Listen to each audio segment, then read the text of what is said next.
Welcome to the GreenPilled Network podcast. If you're just joining us, we are building a coordination, a network society of thousands of hackers, dreamers, and doers focused on use crypto to bring positive sum digital systems to the world.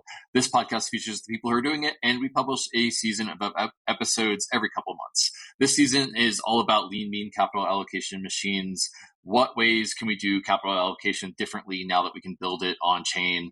And what are the weird and fun and different ways that we are going to do capital allocation in the 2030s and 2040s because of blockchains?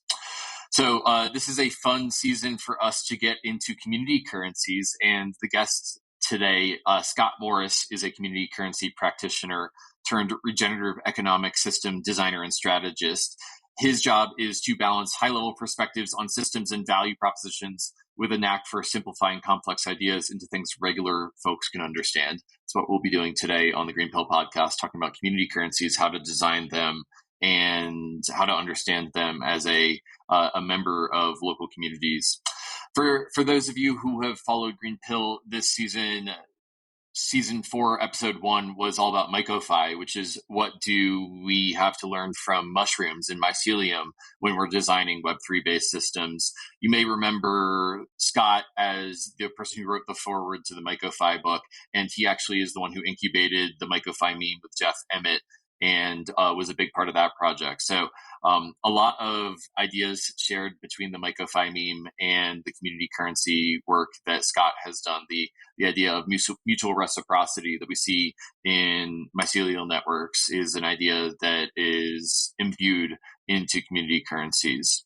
So on this episode, we were talking about community currencies. What are they? What community currencies have historically been successful? What role do community currencies play in a funding ecosystem? What does plural money look like as opposed to the money monoliths that we have out there, like the US dollar or Bitcoin? And in what ways can place-based public goods funding system and capital allocation fit into our ecology of capital allocation? So on this episode, we talk a lot about community currencies and what we have to learn from them as we're designing mimetically local currencies, meme coins, and DAOs from the history of geographically local community currencies. So I think that you're really going to enjoy listening to Scott. He just has a deep experience in community currencies, and I think we've got a lot to learn from him. So enjoy.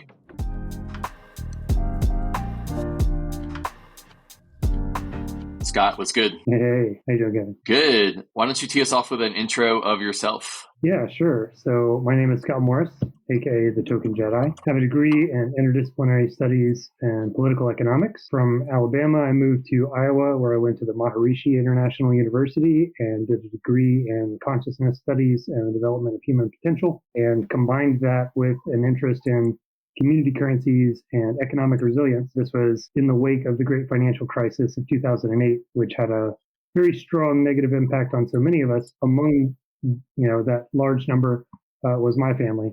We lost our family business and our family home, and I found myself very compelled, given the qualifications that I had and the general knowledge of how few people our age could even go grapple with the subject matter, to figure out what people on regular main streets in America and, community economies everywhere could do in the face of financial crisis and currency crisis and credit crisis, right? There's just so much volatility going on in the world.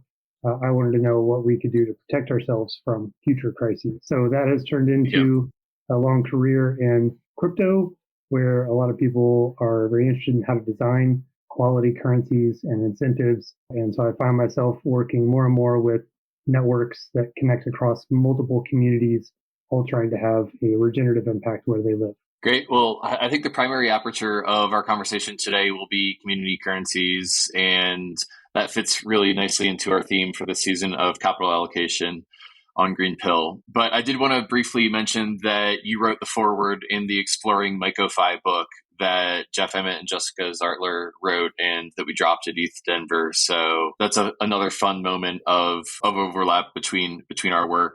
And yeah, anything to say about MyCoFi and I don't know, are there MyCoFi principles in community currencies?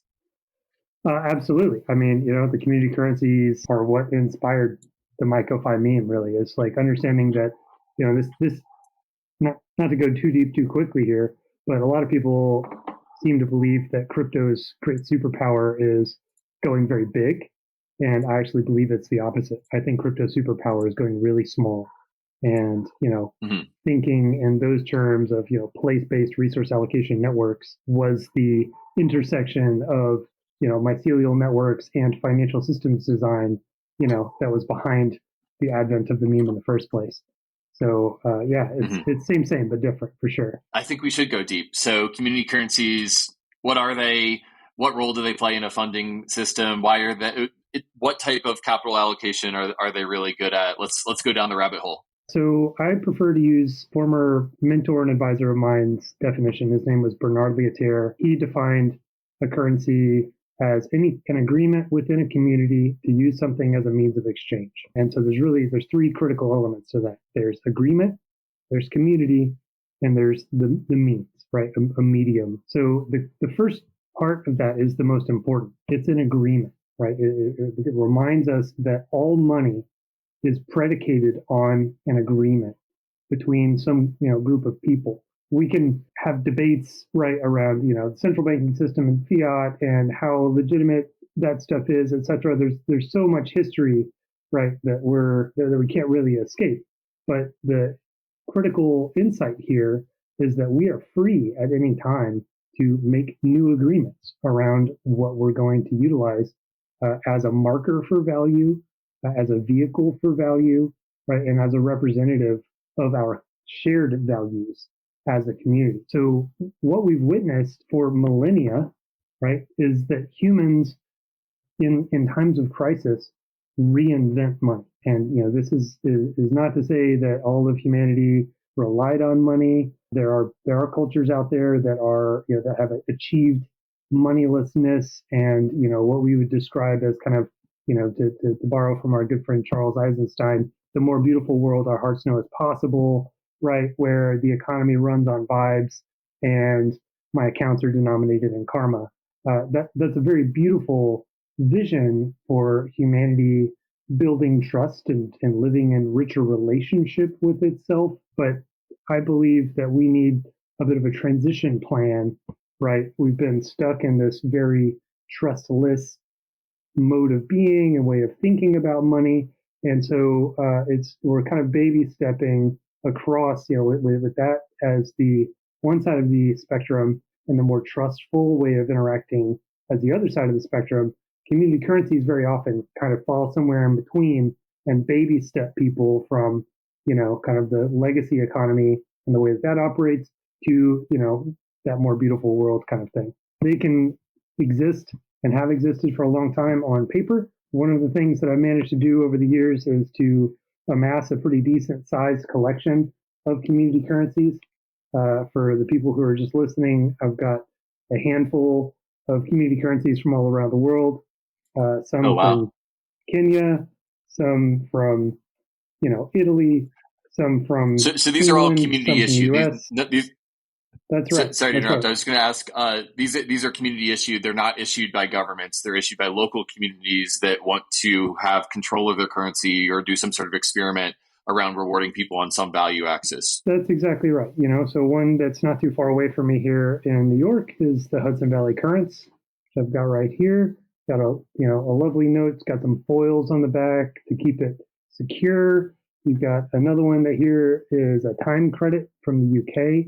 This is from the Spice system that had, I think, 30 something locations around the UK that all used these time credit notes to represent 1 hour of labor, which you could earn by doing some community service, picking up litter or whatever, providing some tutoring to some young students, or perhaps spending some time with some lonely elders. And then you would be able to take that to a local business or like the Civic Center or the city pool and get in for a reduced cost, if there's any, cost in pounds or whatever at all. So generally these things emerge based on the recognition that, the monetary and the financial systems are not serving all of us. They're primarily there to serve the interests of capital and of people who have it and are, primarily oriented around the commercial economy, and that there are a lot of unmet needs in spite of the fact that you have ample resources, whether those resources are the time that people have on their hands, other forms of productive capacity that are, scattered throughout the community. Once you learn how to tap that as basically an asset class, right, you learn how to create pool of value that can then be allocated in service of any number of community priorities, right? Whether that is preserving the environment, whether that's taking care of our people, or it's even supporting the local business community.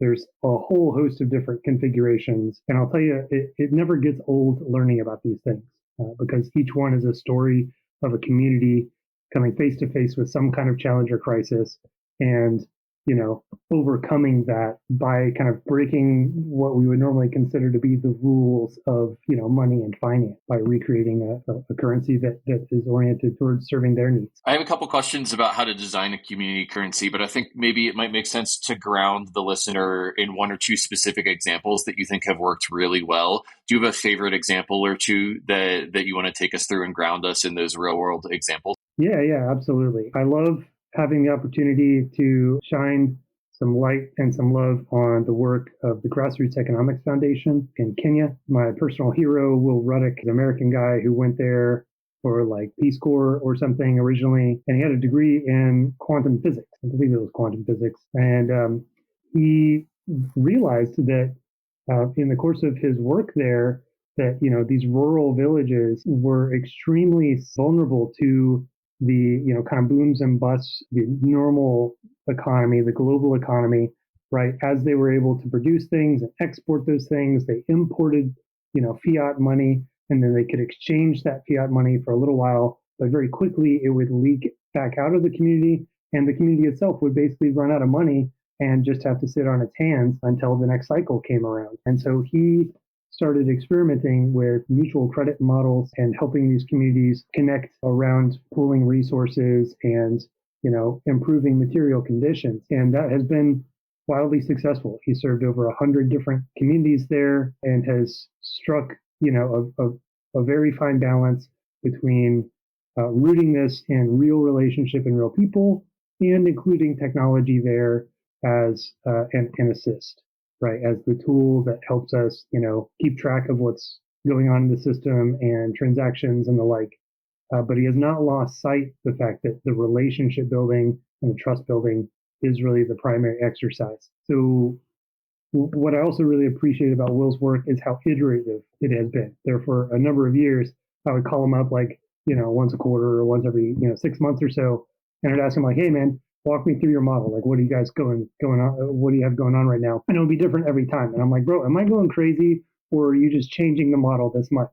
And he's like, yes, we are live iterating this thing so that it is staying very close to, the needs of the communities and, what they deem to be kind of most relevant and valuable. And I really respect that. That is absolutely the right way to go about this. Beyond that, there's so many great examples. It's really hard to pick a few. I mean, let's see. One that Bernard liked to cite a lot was the Swiss VIR. This is the WIR bank. It has also evolved over the years, but it has been around for over 80 years. And there's research that validates the hypothesis that this mechanism, right, which began as a B2B mutual credit style kind of safety net, economic safety net for times of economic bust, has played a role in the Swiss economy's reputation as being very stable, much more stable than other economies. And the reason for that is very simple, right? The economy is doing fine, right? Everybody's able to participate in that and use it. The need for these kinds of systems is very low, right? But when the economy takes a dive, people need fallback systems. And so these are those kinds of safety nets that people can fall back on in times of economic crisis, and they can still get business done. You can still meet local needs with local resources, regardless of what's happening elsewhere, right? Because we've already kind of made those agreements and set up those systems. Yeah, it's really great to have the conversation grounded in real examples. I have a couple questions that I want to just pepper in about the design of these things. Sure. And maybe we can go try to toggle back and forth between real examples and then economic design and going back between the a priori theory of how you do these things and the empirical examples is how we ground the listener in how do these things actually work or not work. And I think the first question I have is, what backs community currencies? So coming from a paradigm of fiat or in crypto, we talk a lot about currencies being backed by gold or currencies being backed by the military. It feels like these local community currencies are backed by mutual assurance between the peer-to-peer communities that have legitimately accepted them. A mutual credit system. We just had Ashley Buck on the podcast, and a mutual credit system is just, I agree to do X for you if you do Y for me, and we kind of keep a ledger of who owes who what. Is that what backs community currencies, and how does backing in local context of community currencies differ from the global currencies like the US dollar and Bitcoin and Ethereum that we're used to? So the first thing to understand about community currencies is the term community currencies is a blanket term that includes many different styles, right? Currency system. So mutual credit is kind of one of those disciplines. And you can see mutual credit as applied to a business to business network, right? That's basically the entire barter and trade industry, which is like $14 billion a year globally, networks of local businesses and others trading their spare capacity with one another on a mutual credit basis. You can also see mutual credit applied in the form of time banks, just as the spice time credits that we referred to earlier. Those systems can operate on, what they call the zero balance basis, right? Where like I spend one down and you gain one. And if we add all the downs and the ups together, you get a big fat zero. And that's what they, that's how they do things. But there are many, many other styles. So you can choose to back the local currencies with real goods and services from the local community economy. And I'm looking for I had an example here that I could share, but I lost track of it. But there was one that was the deli dollars, right? So this is a very early example in the US where, basically you had a deli in the Berkshire region of Massachusetts. They needed to change locations and they needed to finance their ability to move from building to building. And so what they decided to do was to pre-sell sandwiches from the deli, right, that you would only be able to redeem after they moved. And so people purchased these so-called deli dollars, and that was what financed the move of the deli. And then they were able to come in and redeem these for discounts on sandwiches for, a period of time after the move was completed. You can back them with USD or with your, kind of legacy fiat currency. The positive of that is that it makes exchanging into and out of the currency much easier for lay people who aren't used to this kind of thing and they just kind of want to buy their way in or have the ability to cash out. You could back it as once upon a time, there was a banking crisis in Ireland and Guinness started issuing payroll checks, okay, in small denominations, right? Because all the banks were closed and nobody had any access to cash. And so what happened was the pubs, it's Ireland, became huge hubs of, kind of community economy and exchange. And the pubs were basically using their tabs in a way as a decentralized credit system. And then Guinness, started issuing paychecks in low denominations so that people could use them as a circulating currency in that period as well. So you had beer-backed local currency, which I think is just fabulous. It feels like there's this pocket of opportunity where if the global currency isn't working for your local community, either because we're late in the long-term debt cycle and that currency is spiraling, or just you're in a part of the world that the monetary system just doesn't function for you, the lack of utility of the existing system kind of creates an opportunity for people to take back their currency systems. And similar to how the printing press created the ability for anyone to distribute their ideas, and the internet did sort of the same thing digitally. Now we can create websites and distribute our ideas. It feels like there's something here where people are taking back their ability to issue currency and saying, hey, the global system run by the elites is not legitimate.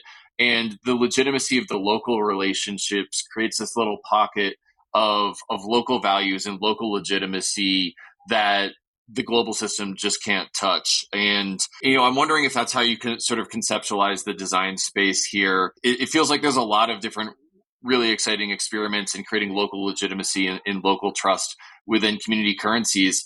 And my mind goes to next is, how do we design DAOs with these thousands of years of lessons about local legitimacy and go from geographically local to mimetically local? Meme coins being indexed on shared values or just funny memes, and what are the lessons there? So Any reactions to that? Oh yeah, absolutely. As you might be able to gather from my origin story earlier, this is fundamentally about, kind of sovereignty.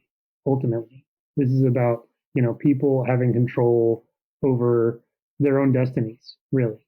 And I designed for the scenario, right, that we were going through another financial crisis, such as in 2008. I really, I couldn't help but hold on to the visceral experience that we all went through during that time, where money, more or less just stopped moving because people were so panicked about what was all going to happen in the fallout.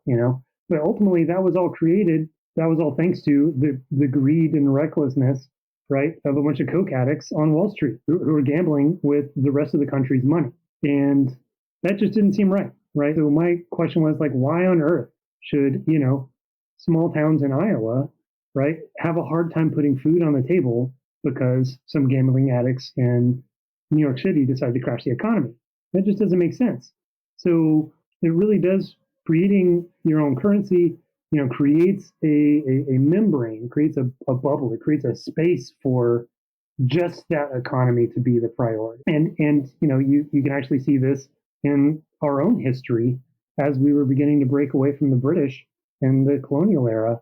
We started issuing our own scripts so that we could transact without having to pay the taxes to the crown. Like that was one of the reasons why the paper tax was such a problematic thing, was because they were looking to tax all of the like colonial on colonial economic activity, and that just didn't work.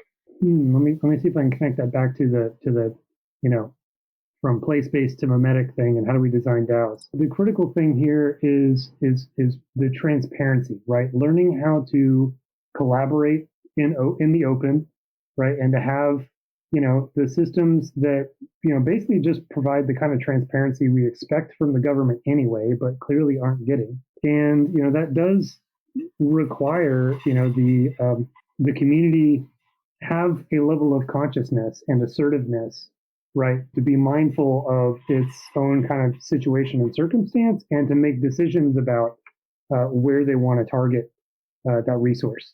Of course, there's a lot of caveats around how to do that responsibly, but yeah, that's the general gist.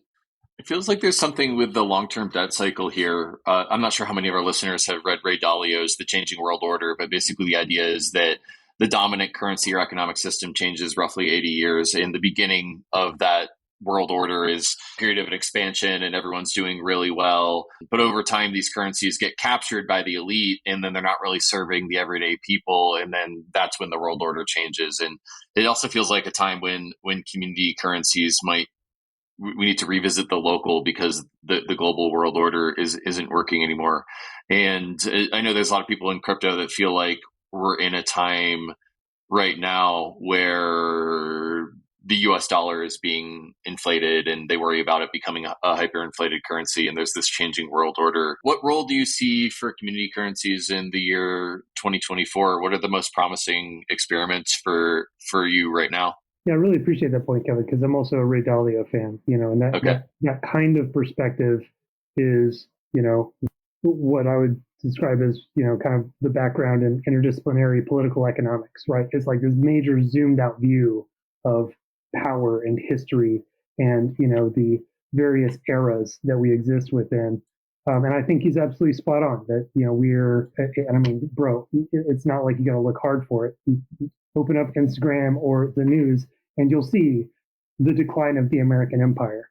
So I think that's absolutely right. And the way that the dollar was put in this unprecedented, privileged position in the course of the Bretton Woods monetary agreement at the end of World War II, is just like kind of insane, and especially once you realize that was not the only proposal that was on the table. There was like a more equitable and fair proposal that was on the table that was a function of E.F. Schumacher and I think it was Keynes, right, who put forward the Bancorp proposal. I could feel free to go, Google that and tell me I'm wrong. But the Bancorp proposal was about, maintaining a healthy balance of trade between, kind of a more equitable international group of states, right, rather than putting one currency as, the gatekeeper. And that is what basically fueled American exceptionalism and the 20th century, and even the war machine, right? Because we basically had no downside to just printing cash, because there is a constant demand for U.S. dollars in other central banks. So what the dollar's hegemony created was a situation where foreign central banks required U.S. dollars in order to issue their own currencies. So basically, everybody had to wait for us to issue dollars, spend it on whatever we wanted to spend it on, most likely the military. And then that would somehow end up in their central banks' vaults, and then they would be able to issue their own currencies afterwards. So that meant, as far as the pecking order for the global economy, we always got to go first. We always had first mover advantage. And now finally, we're seeing a movement away from that, right? With the BRICS structure creating alternative reserve solutions so that people are not wholly dependent on the dollar, as we know, which became the petrodollar, et cetera, which means that over time, the demand for those dollars from those central banks and foreign economies will go down. And so my concern is, what kind of an impact is that going to have on the American middle class, right? On regular people who are already struggling. We know that over half of us have less than $1,000 in the bank, right? And like a solid 40% of us couldn't survive a $500 emergency. Like, we're a population that exists in a state of great economic precarity. And, my general theory here is that we took globalization too far. We have over globalized based on the false belief that there would be no consequences to, burning oil and shipping things all the way around the world all the damn time. And we're realizing, like, hey, wait a second, like, that the oceans are like basically on fire. If you see that one graph of the surface temperature of the oceans, and this year it is just way outside the average, the like zone, and it's like so obviously so. We realize that we need to dial things back and kind of recircularize the economy and relocalize production and consumption so that we can avoid boiling the planet any further. So as far as the modern case examples, let's see. I mean, again, Will's work is ongoing and outstanding. The Hudson Valley Currents are live. I'm always inspired by my dear Stephanie Rearick's work in Madison, Wisconsin. Her mutual aid network work there is outstanding. She's had a line on mutual aid as the key theme for a long, long time. I think we're playing with a couple themes here. We're playing with the local versus the global. I think our friend Ben Gist likes to talk about Cosmo Local, which is the combination of the cosmos, the global with the local. We're playing with the relationship between the elites and the everyday people. And we're playing with the ideas of basically mimetically local versus globally local. I'm wondering how the lessons from community currencies translate into DAO and meme coin design. Probably a lot of people in the audience are DAO designers or maybe messing around with meme coins. What have we learned in thousands of years of community currencies, and specifically the people that you just talked about who are doing stuff? What other principles can we adopt? Yeah, absolutely. Wouldn't be right to fail to mention Eleanor Ostrom's Principles for Governing the Commons. Of course. Right. That's foundational stuff. And, listeners to this podcast who've already encountered the GreenPilled Book will likely recall there's a page on that has those on there. At the end of the day, this is all about building trust, right? And either we're building that trust on the human to human level, right? Or we are intermediating that with some technology where it's like, I'm going to trust what I do on that technology or what I read from that technology. But it's still all groups of humans sharing some kind of purpose. That's kind of what I feel is the catch-all to both of these circumstances is shared resources for shared purposes, right? And it just so happens in the course of designing multiple community currency models and multiple token economies, I've found that there is this common underlying pattern of what an open collaboration looks like. And I mean that in kind of a functional sense. And I was able to develop a framework for mapping, what could become a DAO, right? A cause or an organization in a way that, focuses on like who is there and where are these touch points, right? And where is the value flowing that is essential to this? And so it's about being clear about what your shared purpose is. It's about working with the stakeholders who are involved in that shared purpose, right? If we're working on housing, then you're going to have to go deal with all of the stakeholders that are involved in housing, right? Regardless of whether or not you like them, you at least kind of need to go do whatever level of requirements gathering you can with that type of stakeholder to make sure that you are designing something that is feasible and is viable. Yeah, I would say the consistent thing is, moving at the speed of trust and being transparent about, when we're issuing units, what are those going towards? Like, what kind of behaviors are we incentivizing, right? And then how is that benefiting the whole? And then what happens from there, right? So there's basically 4 stages to the life cycle of a currency or a token, right? There's like the minting of it, right? It comes into existence. There's the issuance of it, how that gets into circulation, right? There's the circulation of it. What are we going to do with it once it's out there, right? And then there's the eventual redemption of it for some kind of value, whether that is, tokens in a reserve pool or it's a slice of pizza, depends on the model in question, right? Yeah, it's really fascinating. I think there's a lot of deep lessons here, but I'm also mindful that the design space is a little bit different. I feel like in the old world, in the local communities, we have trust based off of face-to-face interactions. If I fuck you over, I'm going to have to see you again. And that's just not true in these digital communities. We also have sort of a multi-tenancy communities where I'm a member of maybe 15, probably 100 different communities.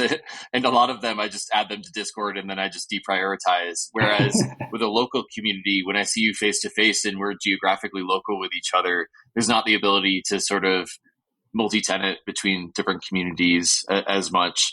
And just the way trust is built online is so different than the way it is locally. So it feels like there's some challenges as we move into the new design space, but also some deep lessons that are very high Lindy effect, which means that they've been tested over many years. Yeah, absolutely. I think you're right about that. Well, I guess we're getting towards the bottom of the episode. I'm curious if you have any props that you want to show off. I know that you showed already the local currencies that you have. I'd love to do a little show and tell with Sure. The other props that you've got there. Yeah, sure, man. So one thing that I've got here, this is there's only 5 of these. Okay. So what we're looking at is a bound volume of all of the Our Town newsletters that were created in Ithaca. These were created by a gentleman by the name of Paul Glover. He's the one who created the Ithaca Hours and whose shoes I attempted to fill in my own work in Ithaca. One of the things that I love about this is that it's so much about storytelling, right? It's not only focused on the exchange value of the currency, but it's about like what are we getting done, and what can we aspire to, and what are we celebrating as a community through the use of this. And it's also so it's up and down the socioeconomic stack. It's not just the money; it's the culture that you're building. The money was called, what was it called? Ithaca bucks. Ithaca Hours. Ithaca Hours. Okay. Yeah, it has these really lovely like hand-drawn infographics. Just going to do my best to position it there for the ones on YouTube.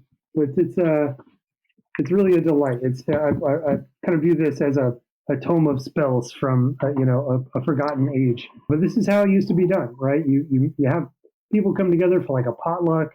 You talk about stuff, right? And then they had this newsletter they would issue, once a month or whatever it was, and you can sell advertising for that in that or the local currency. So you instantly kind of create a sync for the local currency that you're issuing.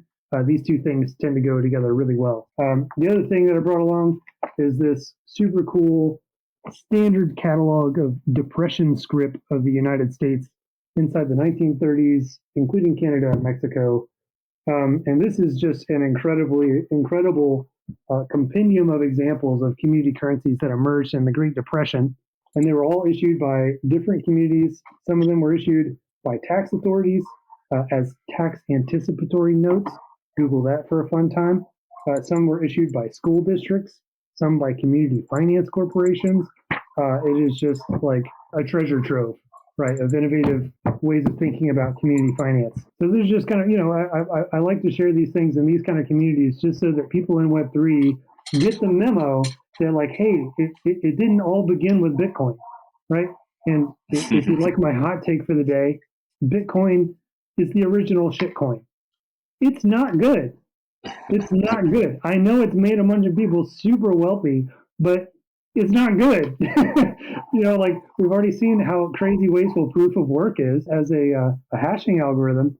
Like we can get the same benefits, right? As far as like, transaction finality, immutability, et cetera, for a fraction of the cost in electricity. So at this point, you can kind of think of Bitcoin as like kind of this hostile AI, right? Which bribes humans into taking on its cause, right? By having some of its limited tokens. And then it's just forever going to increase in its appetite for electricity on the planet. So, if you're looking for the end of the world from AI, then Bitcoin is an easy place to find an example. Well, I like, one of the things I'll say is your conception of these community currencies as an egregore. Basically, for those of you who don't know that word, an egregore is basically a shared psychic thought form. Basically, it's traditionally associated with witchcraft, where you're doing like a seance together and you create an egregore. But you can think of a lot of networks as egregores, like crypto Twitter is an egregore, and Bitcoin Talk is an egregore. And in thinking about these different community currencies, the network of humans and the shared thought form that they create as different egregores that have different value sets and different scales to them, Bitcoin and US dollars kind of being the Godzilla egregores, and then things like, I don't know, let's call it Aave or Compound or Give from Giveth at being these smaller egregores that are powerful on different value vectors, and seeing them all interact with each other and sort of ebb and flow together and compete for attention, which is one resource out there, but also capital out there. It feels like we're in this really interesting time of the mixing of a lot of different value systems, and these egregores are going to be competing with each other. And it's really consequential which one wins in the year 2030s for how economics move together. So, you've expressed a distaste for Bitcoin, but I'd love to ask, which egregore, which community currencies in the digital realm, in the DAO space, do you think are doing it right, and where would you like to see us double down? It's a good question. As you know, or maybe there's not people doing it. No. There are, thankfully, and that's one of the things, Kevin, that gives me hope. You know that my handle is the Token Jedi, so I have strong feelings about hope. I think that hope is one of our most precious resources to work with. So one of the things I'm very thankful for is that, now more than ever before, we have, what have come to be called public good funding resources, including Gitcoin and beyond, right, that are changing the rules of allocating capital, right, the theme of the whole season here. Right, but what that is enabling us to do is to build up these infrastructures that empower communities in ways that just would not get funding otherwise. Right, so I'm really encouraged to see those things coming online. Even though Gitcoin doesn't have a coin per se, love it by the way. But the GreenPilled network is a great example of this, and I've been working with ReFi DAO this year, both in terms of their DAOification working group, which I co-led. Using the model that I was speaking to earlier, which I refer to as the Value Flow Compass, and then also the local nodes program. So that's where people are organizing in their own locations all around the globe to create a more regenerative economy, and thinking of ways to use tokenization and incentive design to do that, right? But the critical qualifier there is that you're creating a regenerative value flow, not just slaving away for shareholder value, So yeah, I would say, just to name one, right? Quaxala is a fantastic example out of Canada of coming up with a regenerative financial model for preserving forests. Right, I think that is absolutely a fantastic group. Happy to give them a shout out. Well, that's really cool to hear where your hope comes from. It helps my hope be brought forward also, and hopefully for the listeners as well. I have one last question for you. This is the question that I ask all guests toward the end of the episode. If you are maximally successful in 10 years, what does the world look like? So project us out to 2034. What does the ecosystem of community currencies and your work look like? Well, so things that go right. Okay, well, first and foremost, we have recircularized local economies, right? So that we're way less dependent on shipping. Shipping things, it's just crazy, man. You go out there and look at the realm of shipping and stupid stuff we do will just blow your mind. I mean, it's just such incredible waste. Creates so many incredible negative externalities that are coming right back at us in the form of cataclysmic weather events. So we got to knock that off. But I see a future where people, both cosmically and locally, right, have a much more accessible and democratic economy. And this is powered by digital market spaces where people are able to align the value that they have with the values that they hold. So, to use a very timely example, if you are someone who is protesting the genocide in Gaza and you don't want to participate in supporting the Israeli economy, and you want to de-Zionize your economic activity and you want to participate in the BDS movement, right, boycott, divest, and sanction, then there will be markets that are available for you that are free from Israeli-produced goods and services. That's kind of the exclusionary way of doing things. There would also be digital markets that are only available for people who produce goods and services locally.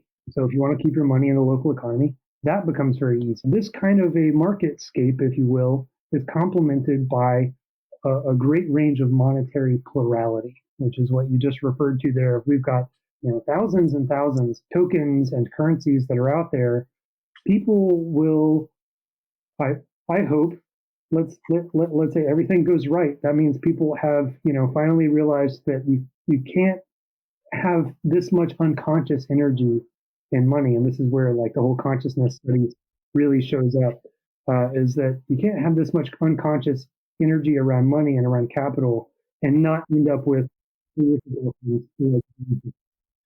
so people are much more mindful of the connection between the currencies they participate in an economy and the currencies that they accept and the currencies they hold and the things that they invest in are all creating the future, right? And so it becomes much easier for people to earn and save and spend in alignment with the values that they have, which ostensibly and hopefully are about leaving a better world for our children and our grandchildren than the one we inherited. That's what it looks like to me. That's a great place to end it. Well, Scott, we've got some links to your profile in the show notes, so listeners can check you out at thetokenjedi.com, and you are on twitter.com/thetokenjedi. Anything else you want to call out in case listeners want to learn more about your work or community currencies? I would recommend checking out the International Journal for Community Currency Research. If you would like to find more academic resources around this, they're connected with the RAMIX organization that has a biannual conference. This year, it will be in Rome in November. So if this is something that you're interested in or passionate about, I would be looking at that. I would also encourage people to check out the Collaborative Finance community and event. That's the CoFi event where we came up with the MyCoFi meme. They're having the second annual event this year in Bosnia at the end of June, I believe it is. Also, check out Informal Systems work and Cycles.money. I think it's Cycles.money. They are basically translating some work out of Slovenia and Sardinia and Italy, where networks of businesses and others in the local economy can automatically create cost savings by submitting invoices. It's really radical stuff. So a lot of really good resources out there. You just kind of got to know where to look. Definitely feel free to hit me up. Not on Twitter so much, but I do exist. And you can find me at thetokenjedi.com. Amazing. Thanks so much for coming on the GreenPilled podcast. This is great. My pleasure, bro. Thanks for having me. All right. We just heard from Scott Morris. Really excited about community currencies and the work that Scott has done. I also think that there's a lot of threads to pull on community currencies, especially if we're designing mimetically local currencies through Ethereum or Cosmos or any of the other tools that allow us to take the currency ideals away from the globalists, away from the elites, and bring them back to local place. So I think this was a really fun episode. Thanks for listening to the Green Pill podcast. Again, we are building a coordination, a network society of thousands of hackers, dreamers, and doers using crypto to bring positive sum digital systems to the world, like Scott Morris, like the people who have been working on Community Currencies. If you value our work, you can collect this episode. Go to pods.media/greenpill to find all the episodes and to start collecting. Shout out to 0x Lucas, who is the top collector of a recent episode. And while you're here, please make an offering to our algorithmic overlords. Please subscribe, rate, and review. It really helps people find Green Pill and the regen movement. Until next time, see you later. Peace and love.